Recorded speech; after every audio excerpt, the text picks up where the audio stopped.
ทักทายสบายดีพี่น้องมิงกะลาบาจากเมียนมาข้าพเจ้าหวังว่าพี่น้องจะสบายดีตามการทรงนำที่มาจากองค์พระเจ้า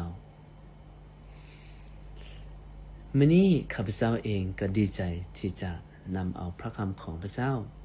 มาฝากให้กับพี่น้องที่อยู่ในประเทศลาวในพระคัมภีร์กิจการบทที่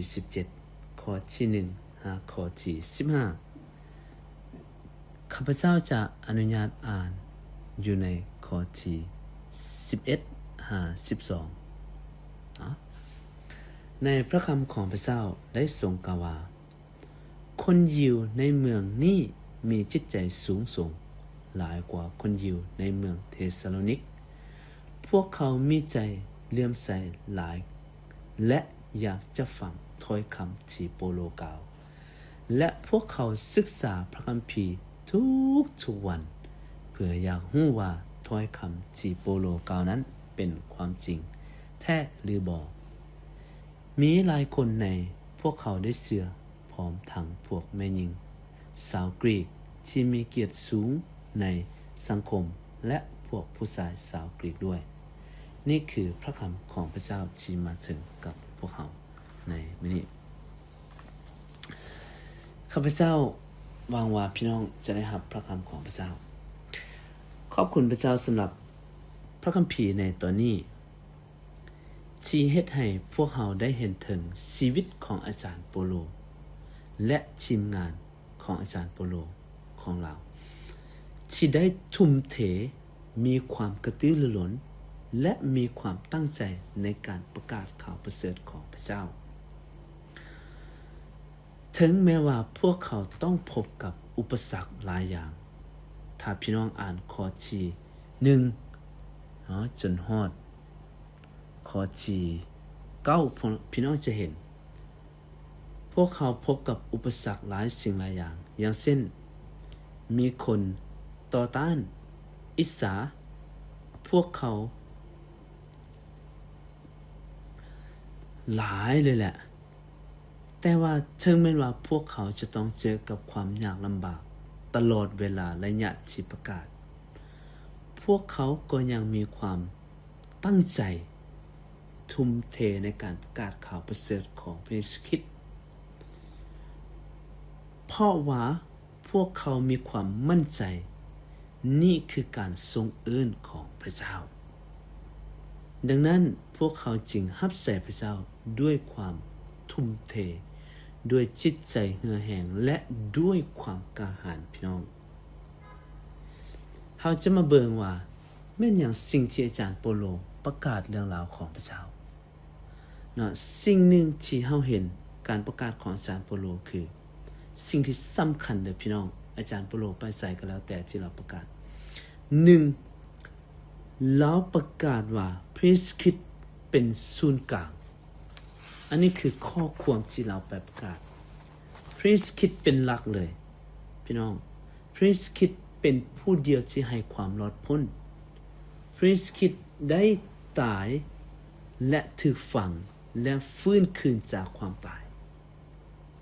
นี่คือข้อความที่พระอาจารย์เปาโลได้ประกาศข้อความเดียวเลยพี่น้องข้อความเก่านี่แหละพระเยซูคริสต์ได้ตายถูกฝังและฟื้นคืนจากความตายเพื่อความบาปของพวกเราพี่น้องนั่นคือบทเรียนที่ข้าพเจ้าอยากจะหนุนใจพี่น้องเมื่อเราประกาศข่าวประเสริฐเราต้องประกาศพระเยซูคริสต์เป็นหลัก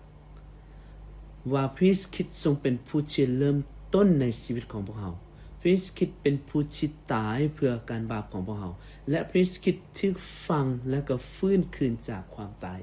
ในวันทวนสารพี่น้อง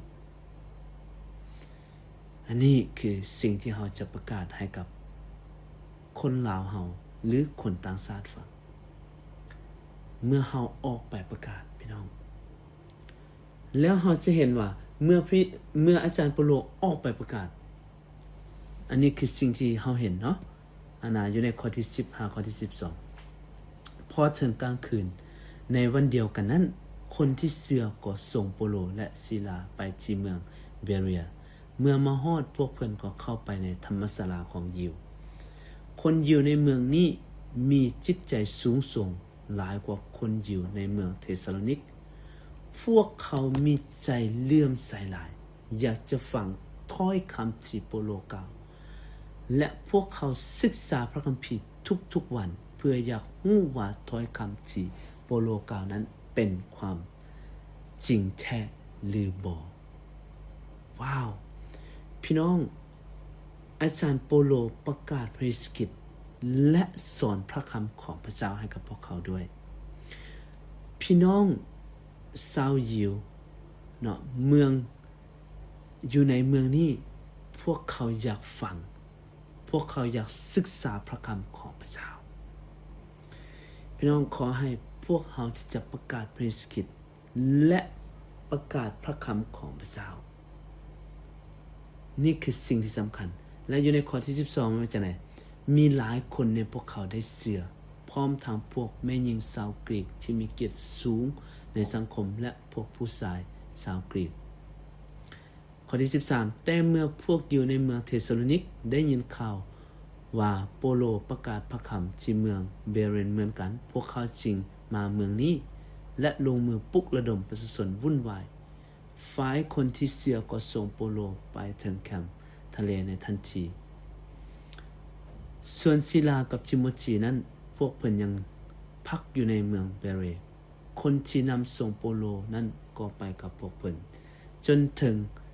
นครอาเธนและเมื่อได้รับคำสั่งจากเพิ่นให้บอกกับศิลาทิโมธีให้มาหาเพิ่นที่สุดเท่าที่จะไหวพวกเขาก็จากไปพี่น้องนี่คือพระคำของพระเจ้าอาจารย์โปโลไปกับทีมงานของเราประกาศสำหรับบทเรียนในที่นี่เนาะให้เฮาประกาศพระคริสต์ทุกบ่อนที่เฮาไปให้เฮาเป็นเหมือนกับคนยิวที่อยากจะศึกษาพระคำของพระเจ้าตั้งใจทุ่มเทในการอ่านและในการศึกษาพระคำของพระเจ้า